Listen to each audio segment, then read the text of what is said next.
Eric Chelle. Chelle, yeah, I know he's from Mali. I didn't even bother to remember his name. What do you think? How do you think his performance has been so far? Because a lot of people will say that we need a foreign technical advisor, and what they mean by that is from Europe or somebody with a lot more experience who's a Nigerian player. And there are a lot of concerns as to whether this guy has the experience. He's not even a very accomplished player. So far, how would you rate his performance based on how we've been doing in World Cup qualifiers and in friendlies? I've not been particularly impressed because he was hired in January, and so far he has played, if I look at the friendlies and the World Cup qualifiers, about 8 games, and he's only won 3. And that's a win percentage of about, at best, 40%. That's not good enough, especially when we're staring qualification, non-qualification in the face. I think I've not been impressed at all. And the fact that we had to go to a country that does not even have football pedigree in Africa to bring a coach in speaks volumes about the state of our NFF. So I've not been particularly impressed in the coach. Yeah, and I don't have much faith in him. He's not bringing in a team of technicians and a philosophy of football. Sort of example, look at Hansi Flick when he went to Barcelona, or the coach for Liverpool. What's his name again? Jurgen Klopp. Yeah, these guys bring in, or they already, the team already has a style, and they bring it. Look at Ancelotti. He already has Brazil running off the ground. I mean, he's not responsible for them qualifying for the World Cup, but you see the boost of energy he's brought, and you know that when he comes, he's going to bring. You're not just bringing him; you're bringing in a whole group of technicians and everything, and a philosophy. So, from what you've seen, does this Chelle even have a philosophy at all? He doesn't seem to have a philosophy, because I watched some of the friendlies, particularly the one against Russia. There was no structure. They seem to be playing 4-3-3. But as soon as the game starts, there's disorganization. The system becomes distorted. Sometimes they use long balls. Sometimes they play short passes. So there's no cohesion. There's no coherence. So you can't really say this is the way they play. And the fact that he keeps chopping and changing, he doesn't have a pool of players that he wants to really use, and I don't know if it's his fault or if it's the players that are not showing up. There's not, by now, we should look at Holland. Holland is one of those teams that can make it to the quarterfinals of the World Cup. They can even make it to the semifinals. But we know Holland's team is set in stone right now. Dumfries and guys. And what Holland may lack in talent when you compare them to teams like Spain or France, they have incoherence together, and they know their team. And now they can afford to lose small games and say we're building up momentum. You understand what I'm saying? Yes, I understand. So the thing is that. Go ahead. Yeah. I don't think the players themselves really rate him as a coach, because when he has no authority. Yeah, when you have a new coach, as a player, you are eager to impress, but you can't see that bounce. They don't seem to rate him. You are looking forward to showing what you have in store so that you don't lose your position. But you can't see that anxiety in our players. It appears they don't really rate the guy. No, and part of the problem is, so for example, you look at a team like Brazil, they already know who their players are, and Ancelotti comes and he can say, okay, guys, let's go together. Chile doesn't even know which 11 or which 22 people he's going to sit down and say, okay, guys, he's still experimenting with the team. So it's partly him and it's partly the NFF. I think it's even better if he just decides to, if I were him, what I would do now is set up 70 to 80% of the team would just be local players or some dedicated players who play in Europe that you can say, okay, we have to be playing take these international games and these friendlies seriously. If I were him, maybe you need to look. I don't know how well the Nigerian league is doing now. Start getting your defenders now, at least 2 or 3 two defenders from the Nigerian league and maybe a midfielder or so, and say, okay, this is the team that we have. And if those guys are brought, if they're serious about taking a place, they need to start coming for training now that it's summertime and take this thing seriously. What do you think? Yes, I agree with you. And 2 of his assistants are actually Nigerian coaches. So they need to round up. So those guys need to scout and give him feedback on the kind of talent we have. But apparently there seems to be some lack of communication or some gap between him and the Nigerian coaches. I don't think there's any chemistry. It appears this Eric Chelle's decision was NFF, and it's not going down well. Money. Yes, it's not going down well with the others. Yeah, and they want somebody that they can control who doesn't have a lot of power. They want a puppet. And I don't think the NFF guys care about winning. They're like, okay, just collect our money. I think next week we need to have a show in which we start to look at the pool of possible players. It's enough. We need to stop saying names like Nwaneri and all these guys. These guys aren't going to play for Nigeria. We keep saying, oh, look at all these guys.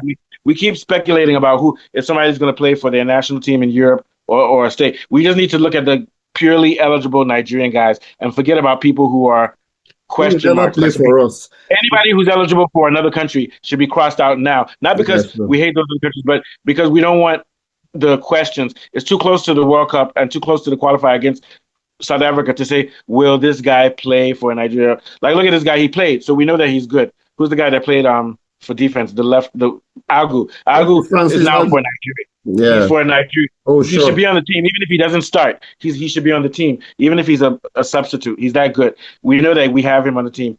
But other guys that we say up and down, we don't know. Eze plays for England, so forget about him. Yeah. Ranieri, he'll probably play for England. You get my point. And, Probably, and, not and now. the Saka, youngsters, Saka. Saka, forget about him. So now it's time to focus on our players, and we need to start looking more into these leagues like Belgium and so. We still have a lot of Nigerian players in smaller European leagues. Bring them on. This is what Chelle should be doing now. He should be scouting players and that the first time you ask them when you call them, are you going to play for us? Once you say yes, bring them in and scout who the best players are in the Nigerian league, and let's get started. What do you think, Mr. Warif? Yeah. I agree with all what you said and Mr. Folabi. You see, the coach, for now, I don't think he has his first 11, and which is not too good for Nigeria, like Yeah, they do know that by experimenting. now. Yeah. When you begin to experiment, time does not wait for anybody. You begin to experiment. It will not help the team. And also, like what Mr. Falabi said, the player, when you get a local coach, a coach that is not a big coach, and these are the players that plays in a big foreign club side. They, if you talk of the money and the fame, they already have it. So they might not want to respect the coach. But when you get a notable coach, a coach that is well respected, you see that they want to play for that coach. But when you have a coach that the players are not ready to play for, they're just coming there to, okay, let's just go and honor the national call up and also enjoy myself. But that hunger to play for the jersey and to play for the coach is not there. So the coach should know what he wants. He should, by this time, he should know his first 11 and his his reserve bench, and start working with them instead of experimenting. And also, we need to, if he needs to, to scout for some other players that are ready to play for Nigeria. You invite them. Players that are not ready to play for Nigeria, you keep them aside. Nobody's issue. It's a pride for you to play for a national team. Thank you. Sorry for cutting. The World Cup is less than a year. It should be, I think, when England plays Senegal. What are you talking about? The World Cup is less than a year, Mr. Wary. The World Cup is less than a year. Qualifier is less than 3 months. Qualifier against South Africa. So and again, the 3 points. Yes, the 3 point deduction. Nigeria shouldn't just be bank on the 3 point deduction. They should just focus on their own. Focus on what they are supposed to play. So I think the coach, NFF, getting this coach, I don't think most of the professional players were happy with it. They chose someone they can control. They don't want a white man. Yes. If they bring on a white guy, a European guy, he said, this is what we're going to do. And they can't do mago and chop money. You understand what I'm saying? Exactly. Yeah. All right, so let's move on. We're doing a short show today. Let's talk quickly about the Senegal-England. So the British people are saying, it's the end of the year. It's the end of the year. Our players are tired. We don't do well in friendlies anyway. Maybe that might be the case. England also lost to they didn't lose. They beat Andorra 1-0. So right now the team even the 1-0 was a struggle for them. But I will say that if it's the World Cup and England plays Senegal, I'm not saying that England will win, but it'll be a much closer game than that. But in general, I think it's hard to say, but I do think that England is kind of declining a little bit. They even were very lucky to make it to the finals of Euro last year. They're not that good. Mm-hmm. Kane is getting older, and they need to solve their problem in midfield and defense because they don't really have a lot of decisive choices. What do you think of Falabi? Yeah, I quite agree with you, but the excuse that England is giving that is end of the season, players are tired, Senegal can as well give that excuse because they have about 8 of their players that played against England that play in England. Jackson of Chelsea, Ismaila Sarr plays in the Premier League, Idrissa Gueye in Crystal Palace. A lot of them play in the Premier League. Mendy, the best goalkeeper. Where does Mendy play? Where does Mendy play? I think Mendy has gone back to France, I think. But the key is that these are not small boys from Europe. They play. And if you look at the English team, Harry Kane was there, Ebere Chieze was there, Saka was there. Anthony Gordon was there. They played the best of their players. Even Kyle Walker was there. And if you look at that game, because I watched the whole of the game, Senegal played them off the park. They dominated possession. They put them under a lot of pressure. But for their goalkeepers, it was Pickford that kept. Then Henderson took over from him. But for their goalkeepers, Senegal would have. Democracy present. Okay, so yeah, so continue your point, Yes. Mr. So what Watkins. I was saying, Mustafa, is that this yeah. is no fluke.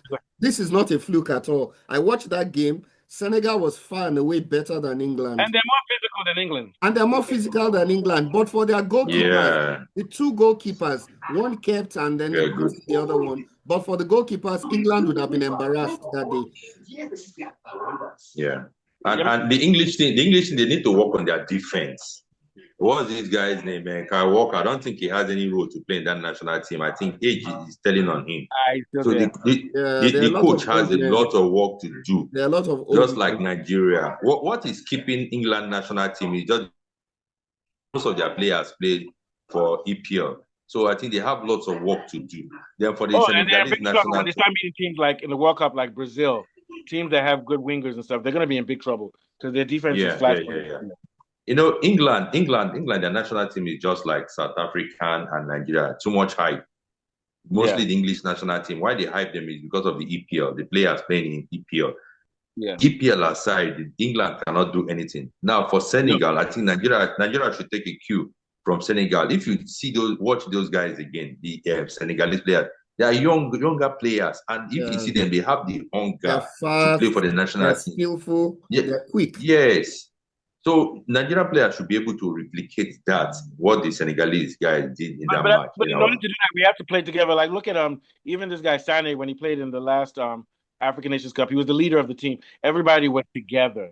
You know, I mean, they got unfortunately they lost to Ivory Coast, but they could have won. So they played together, and even when they're in France, those guys live together. They know each other, and they're like a family. Nigeria is just a bunch of different guys. We're not gelling together at all. You know, we're not gelling at all. And to show you that the Senegalese FA is a lot more organized than the Nigerian. They are being coached by a Senegalese coach. I think it was a young guy.